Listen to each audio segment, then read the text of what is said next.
Ja, ich habe mir Sliders angeschaut. Sliders! Staffel 3, Folge 17. Der Exodus Teil 2. Ja, ich habe schon drei, aber eines lang gesprochen, in der Forz lang gesprochen und das war ein Fehler. Ja. Wir werden die Serie wieder einbauen. Machen wir ein bisschen mal was anderes geht. Man hat ja auch so eine gute Reihenfolge gehabt, wo Sliders gekommen ist, da war es mit Pfefferkörner. Und dann war es zwei Teile, zwei Spielfilme, irgendwas und dann wieder von vorne. Da war es einmal die Sliders und Dick Turbin, also nicht Turbin, sondern Turbin. Und dann von der Serie über zwei Spielfilme und dann wieder Sliders und die Reihenfolge möchte ich wieder einbauen. Der Film City of Darkness hat mir gar nicht gefallen, da war mir einfach zu brutal.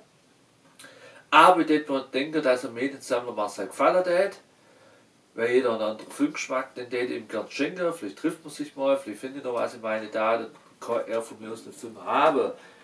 Ich bin ja kein nachtragender Mensch und bin auch großzügig. Spoiler an der Stelle.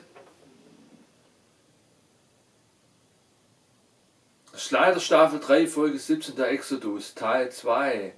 Kleine Vorgeschichte, ja. Die Erde, wo sie sich gerade befindet, in dem Universum, da geht die Erde unter, weil ein Pulsar quasi auf die Erde stürzt und die ganze Erde vernichtet. Also sie sind kurz davor, die haben noch ziemlich Zeit, aber das Risiko ist da und also auf jeden Fall passiert es definitiv, wenn sie noch einen gewissen Zeitraum haben. Und dann müssen sie sliden, um andere Realität zu finden, um eine gewisse Menge von Menschen in Sicherheit zu bringen. Gut, die ganze Erde können sie nicht in Sicherheit bringen, aber die können schon gewisse Menschenmasse, die in der Armeestützpunkt Schutz sucht, in Sicherheit bringen.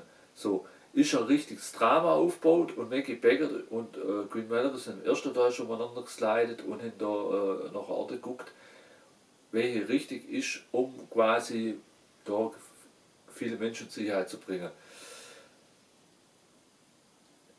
Die ganze Slide-Technik zusammengeschmissen, Quinn Miller sei Visor und das Visor von dem Armeestützpunkt, ja, vom Dr. Becker, ja, haben sie zusammengeschmissen. Weil der Dr. Becker, der kann quasi Daten abspeichern auf seinem Gerät, wie sie dann, wenn sie in der Realität war, dass sie, und wenn sie zurückkommen, dass sie wieder hinkommen können. So, da kann er das abspeichern, aber dem hat noch ein Schlüsselpunkt gefällt, wo der Quinn Mallory hat, dass überhaupt die Technologie von Slider überhaupt fortsetzen kann. Jetzt sind sie auf den Planeten gekommen, zurück, wo eigentlich überhaupt gestartet sind, wo eigentlich der Heimatplanet ist von Quinn Mallory und den anderen Sliders und von Maximum Professor Arturo Welt-Welz und Rembrandt Braun. Und dann hat Quinn Mallory seine Mutter wieder umarmen können, den sie ja schon lange nicht mehr gesehen, das war im ersten Teil, hätte aber den Ort schnell verlassen müssen, weil die Maggie Becker, der die Luft nicht gekommen ist, so eine Art allergische Anfall, ist fast erstickt. Und dann hat sie ins Krankenhaus müssen, aber Quinn Mallory hat sie dann ist mit ihr weggeslidet auf den Planet, wo Maggie Becker ursprünglich herkommt. Das ist ja erstmal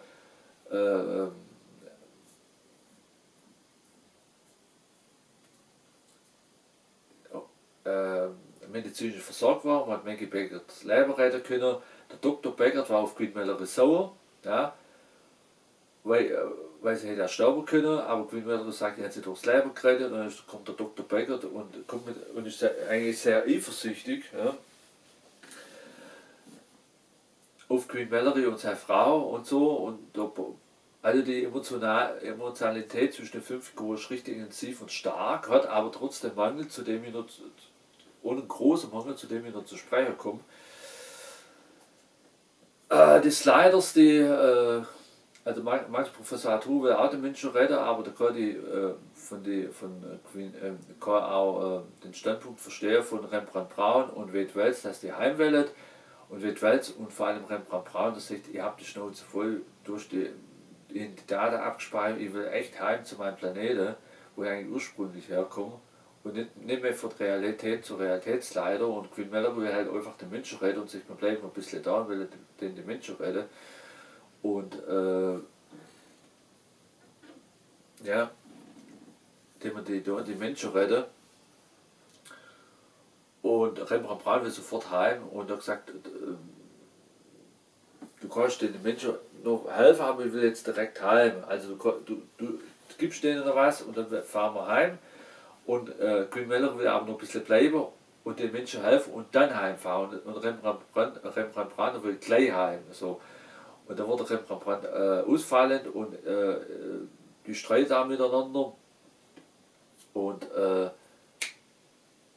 Rembrandt Braun sagt dann, Quinn Meller, du bist überhaupt schuld, dass wir überhaupt die Tour gemacht haben. Du bist überhaupt schuld, dass du uns aus unserer Realität rausgeholt. Du hast uns von den Menschen rausgeholt, die wir lieben, die uns lieben. Du hast unser Leben quasi auf den Kopf gestellt. Du bist schuld, dass das passiert ist. Und du brauchst dich nicht als Gott aufspielen. Und Rembrandt Braun wollte unbedingt Teil von Valerie, dass Rembrandt Braun heim kann mit Wade Wells und mit den anderen am liebsten und mit Max und mit Professor Arturo und mit Quinn Mallory aber er will jetzt heim und er will, dass Quinn Mallory sofort den Timer hergibt. Der Quinn Mallory will ab den Timer nicht hergeben, weil er will erstmal die anderen Menschen helfen, die Sicherheit sind, will er dann auch wegsliden oder will er wieder heimsliden. Und da wird Rembrandt Braun so ausfällig, dass ein Quinn Mallory umboxt, ja, und es gehen alle anderen Slider dazwischen. Ja. Rembrandt Braun spinnt und geht dann auch. Ja.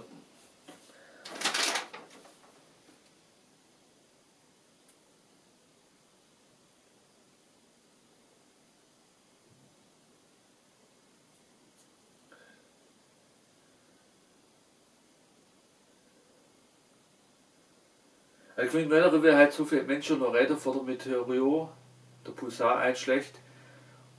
Und der will, dass noch so viele Menschen retten wie es geht. Und da noch weiter forschen, ob sie noch richtige Realität finden. Und dass die auch da richtig rüberslidet.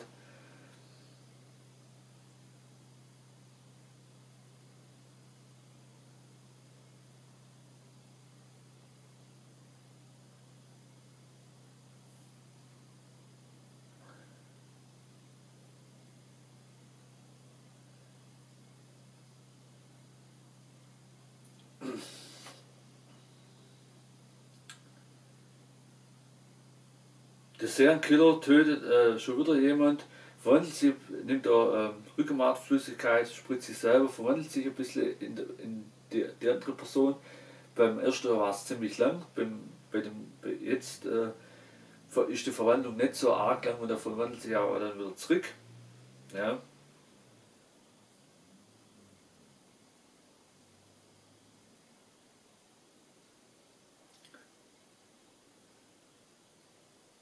Und die Opfer, die sterben dann oder fallen dann ins Koma, von denen er das Rückenmarkflüssigkeit rauszieht. Ja.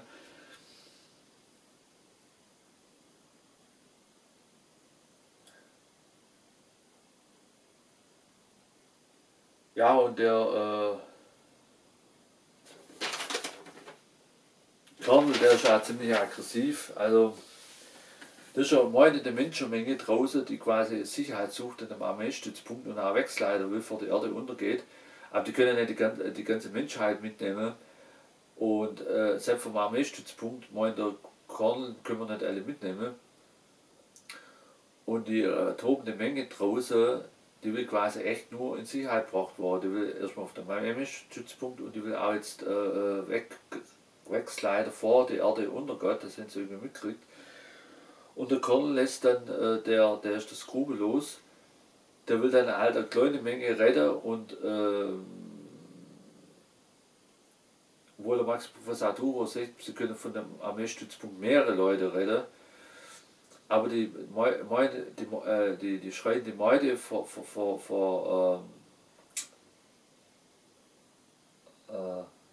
der Absperrung, die da eigentlich in dem Armeestützpunkt rein will, die lässt der Colonel alle erschießen. Ja, in der figurierten Handlung möchte der Colonel dann einen Massenmord und wird immer mehr zum Stalin in der Folge.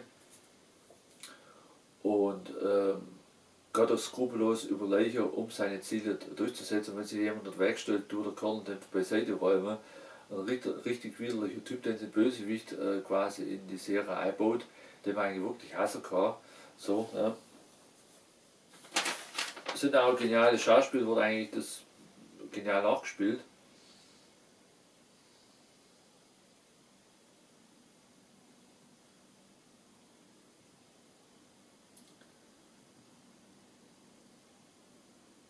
Green Mallory und Maggie Becker leider weiter, um die richtige Welt zu suchen, wo sie die Menschen dann schützen, also wegbringen können vor die Erde der Untergott von Maggie Becker.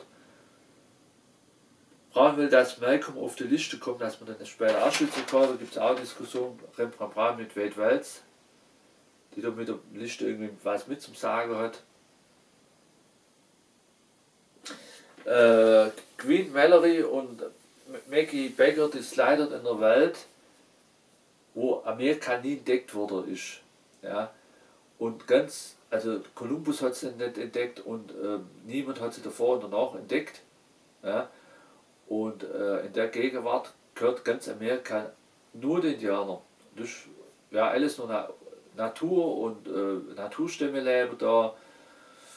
Was sehr interessant war für die Story, hätte es ein bisschen mehr draus machen können, wenn der Anfang so interessant ist als Anhaltspunkt.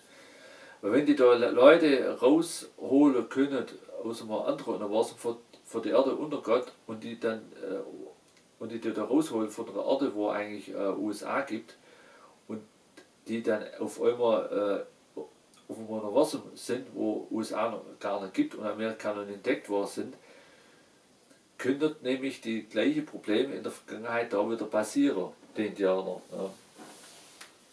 Nur mit nur ein ganz anderes Zeitalter. Ja. Das gibt der Tiefpunkt in der Story, hätte man ein bisschen mehr ausbauen können. Ja. Auf jeden Fall hat Maggie Becker und Queen Mallory gesagt, okay, die Realität ist gut, das machen wir, sind wieder zurückgereist auf den Planeten von Maggie Becker, weil in nur ein paar Stunden, um die Leute zu akkuratieren oder wie das heißt, also in Sicherheit zu bringen.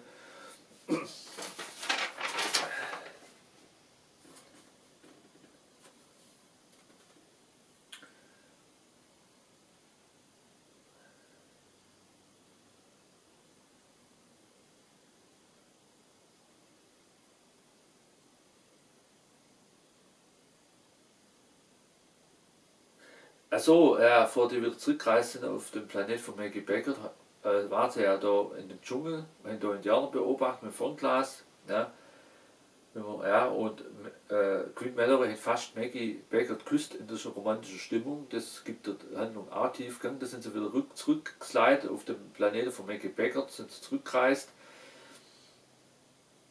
Professor Arturo will mehr Menschen retten und legt sich gegen den Colonel an.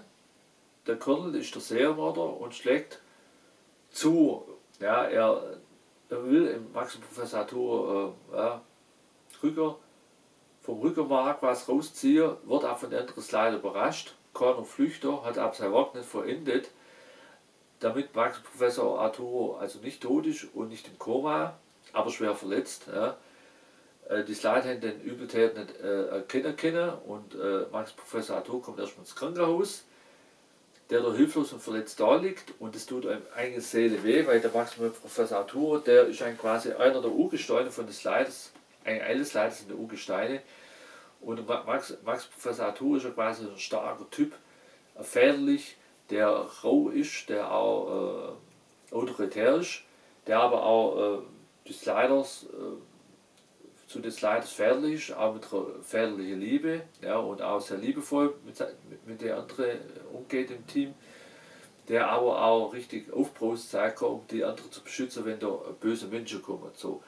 Jetzt ist der starke Bär quasi, der als Professor auch sehr überintelligent ist, liegt er verletzt und schwach da und auch hilflos. Und das verletzt einen als Feld von der Serie in der Seele, wenn man den Professor Arturo so liegen sieht, die Filmfigur. Ja.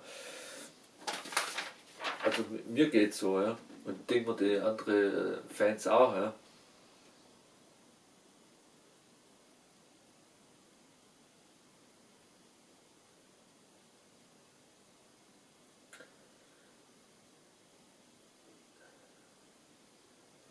Die ersten Leute fangen an zu sliden aus dem Stützpunkt.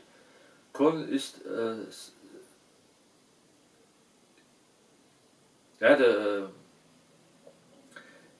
hat im Krieg davor, wo er mitgemacht hat, eine Krankheit und der überlebt nur, wenn er von anderen Leuten das Rückenmark Flüssigkeit rauszieht und sich selber spritzt.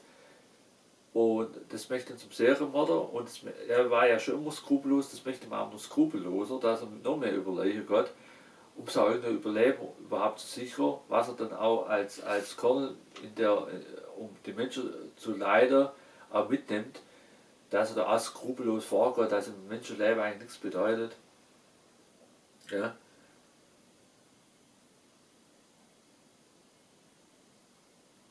Und der andere ist, ja,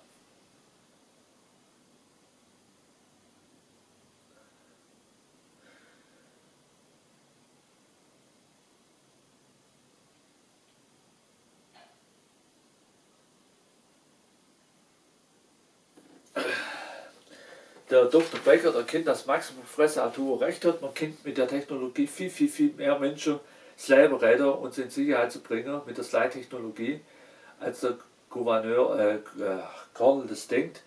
Und der Dr. Becker will mit dem Colonel sprechen und der Colonel, der schießt den Dr. Becker dann. Der Malcolm sieht es und erzählt und flüchtet. Colonel schießt dann auf den Malcolm, aber der Malcolm kommt noch weg und erzählt es den anderen Sliders. Ja. Die entdecken auch, dass der Colonel der Serienmörder ist. Ja. Und Maggie Becker, die slidet auch erstmal weg und hat es noch gar nicht so richtig registriert. Und der letzte war noch der Colonel. Ja.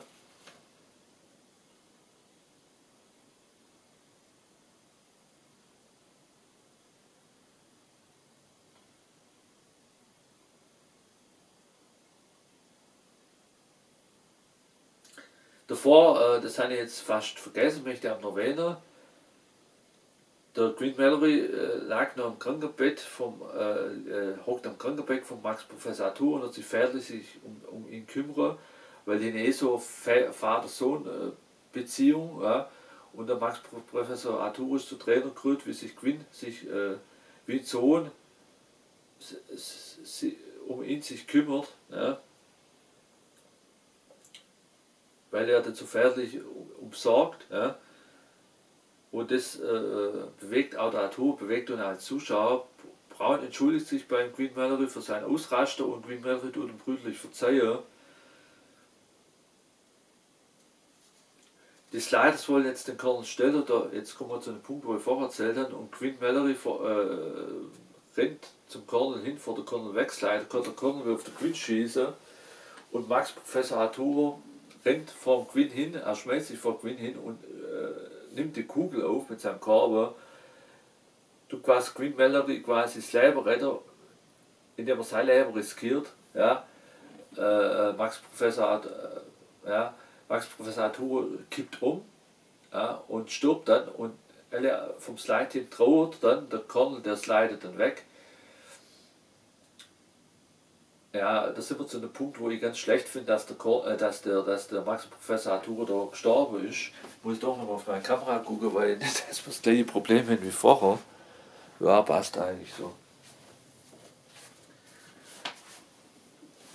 Die Slider verstecken sich mal erstmal ganz tief, wo der Pulsar erstmal gar nicht so nahe kommt und vor die Erde dann explodiert voll, dass sie noch wegsliden können. Dann haben sie gut kalkuliert. Die sliden weg und ganz knapp drauf, hinter ihnen geht die ganze Erde unter. Ja.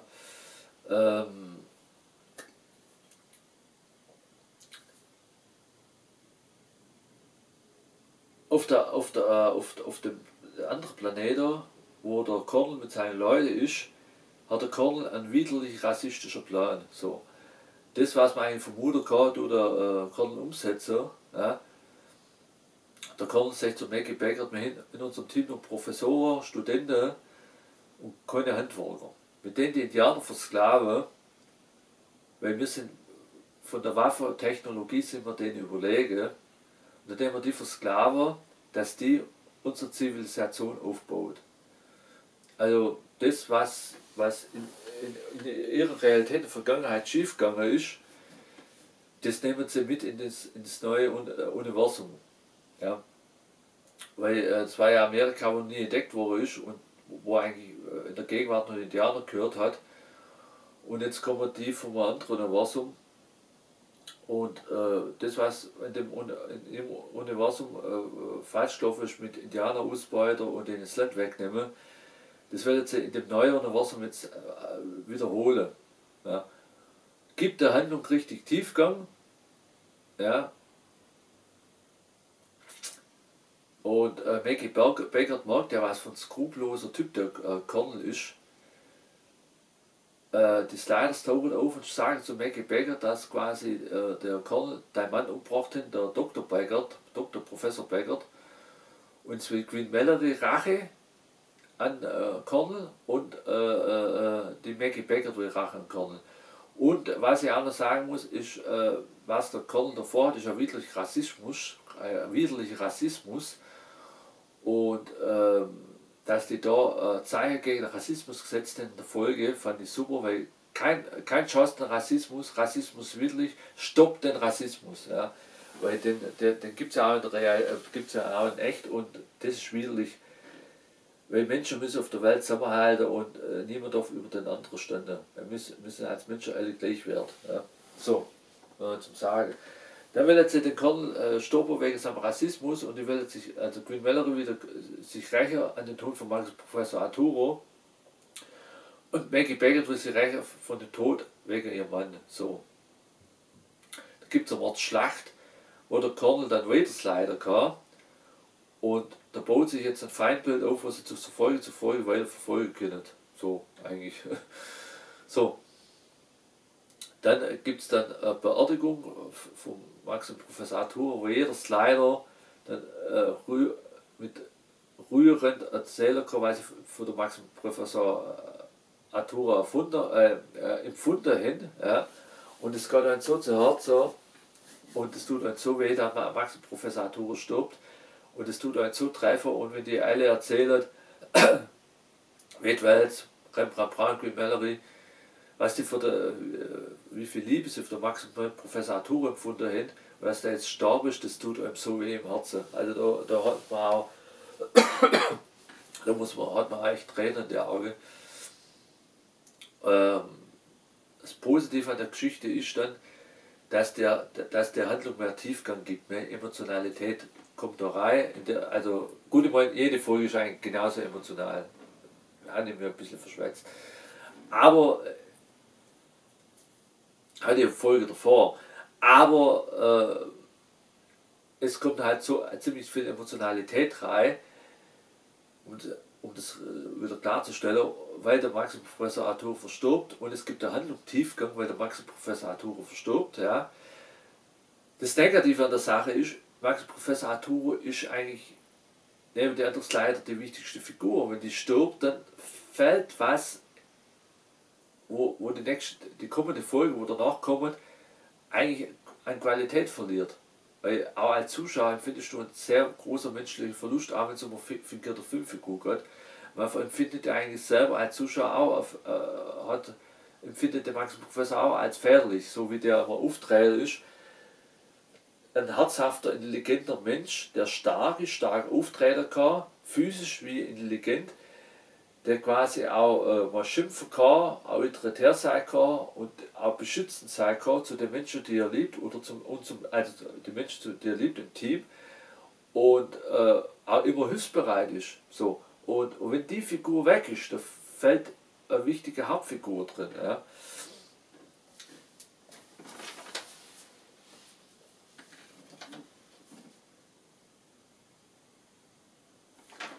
Und also da haben sie wirklich einen großen Fehler gemacht, dass sie den Sterben gelassen haben, der Max Professor Arturo in der Serie. Und das hat auch Cleveland Derricks gesagt, der Schauspieler, der den Rembrandt Braun spielt, dass quasi mit dem Tod von Max Professor Arthur und der Figur der Handlung, dass damit die Serie, die Serie ein Tod erlitten hat. Also das Ende eingeleitet ist, so drastisch will ich das nicht sagen, die dann auch noch sehr gute Folge trägt. Aber es fällt der Hauptfigur und das nimmt die ganze nachfolgende Folge so ziemlich Intensität weg, auch Emotionalität weg und ja, da fällt halt einer von den wichtigsten Charakter, da nimmt auch, da ist auch, da ist auch Qualität, wo da mit weggeht, da haben sie einen Fehler gemacht. Haben sie, ja, die Starke an der Folge war, wir haben schöne Frauen mitgespielt, ja. Die Schauspielerin Captain Beckert, die ist eine süße, sexy Frau, auch die Welt ist eine sehr schöne Frau, dann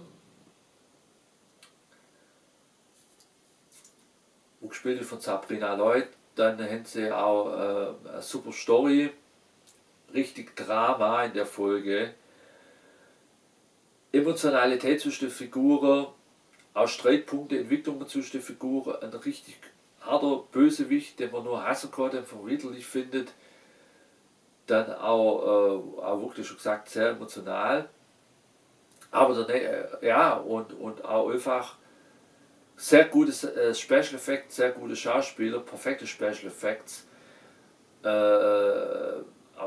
herzzerreißende emotionale Szenen, perfekte Schauspieler. Aber der Tod quasi von Max Professor Arthur, das ist eigentlich der größte Fehler. Und aus einem lächerlichen Grund hat sie die Filmfigur tötet. Ja. Erstmal hat sich mal der Max Professor Arthur als dicker Professor, der war quasi nämlich im Trend in der Popkultur aus den 90er und hinaus und da hat man halt gesagt, ja, wir setzen die Filmfigur ab und lassen den dramatisch sterben. Wie sie ihn sterben gelassen haben, ist zwar ehrenvoll und wurde für passiert, aber das hätte nicht sein müssen. Es wäre vielleicht wertvoller gewesen, wenn die Figur in der Figur der Handlung drin gelassen. Und es ist ein lächerlicher Grund, dass sich die Filmproduktion sich Gedanken gemacht hat, ja, wir lassen die Filmfigur sterben, weil sie nämlich in die neue Popkultur reinpasst. Hinaus hat sich ja der Schauspieler mal lustig gemacht über den Produzenten. Entweder lacht man drüber oder kann man vielleicht mal ein persönliches Gespräch mit dem Schauspieler führen und sagen, das war jetzt nicht so korrekt und so. Aber dem sei die Filmfigur sterben zu lassen, ist ja lächerlich. Und gerade wegen der Popkultur ist auch lächerlich. Scheiß doch auf die Popkultur. Ein dicker Professor, der so viel Charisma hat und quasi Hauptrolle ist, da ist doch die stämmige Filmfigur ist doch wichtiger als so Popkultur. Ja? Man muss doch nicht mit Zwang im Trend sein. Ja? Es können auch dicke Menschen hübsch sein. Also, und vor allem, ich fand halt den Tod unnötig und das hat dann quasi kostet auch Punkte, weil das hat mir auch sehr im Herzen weh. So. Ich muss gucken, wie viel Zeit wir da hin. Und von der Punkte ist das halt ein bisschen Schwierigkeit. Ich sage mal, mit den positiven und negativen Punkten, ja, und da tut mir echt schwer. Ja. Es gibt auch die positiven Punkte, wo ich dann auch aufgezählt habe. Und denen das auch jetzt auch sehr emotional und würdevoll gemacht. Aber der Tod vom Maximum Professor Arthur war trotzdem, ja, das hat mir nicht gefallen. Von 1 bis 10.